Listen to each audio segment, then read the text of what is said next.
থেকে এসেছি, দুর্গাপুর 12। আমার মেয়ের অ্যাক্সিডেন্ট হয়েছিল 2023-এ।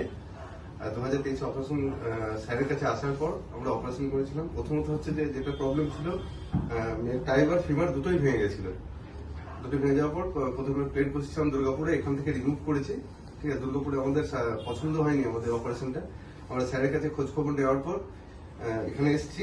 আসার পর আমার কি হয়েছিল, আরেকটা প্রবলেম যেটা ছিল যে নি প্যাটেলে আমার ডিসলোকেশন হয়ে যেত, সেটাকেও স্যার এখানে ফিক্স। আপনার মালাইচা কি বারবার ঘুরে যেত বাইরের দিকে? বাইরে দিয়ে ঘুরে যেত। ঠিক আছে, স্যার এখানে কিছু একটা ক্লিপ দিয়ে অ্যাক্সিডেন্টের পর একদমই মালাইচা কি বাইরে চলে গেছিল। তারপর স্যার সেটাকে অপারেশন করে মালাইচাকে ঠিক করে দিয়ে বাচ্চা এখন নরমালি হাঁটা। আর তুমি পা সোজা করো, একবার পা সোজা করো, আর ভাঁজ করো। এখন মালাইচা কি নর্মাল আছে? সবকিছু নর্মাল। 100% এখন ফিট আছে, ফিট আছে, কোনো অসুবিধা নেই। আচ্ছা, ঠিক আছে। ঠিক আছে, ঠিক আছে, থ্যাংক ইউ ভেরি মাচ।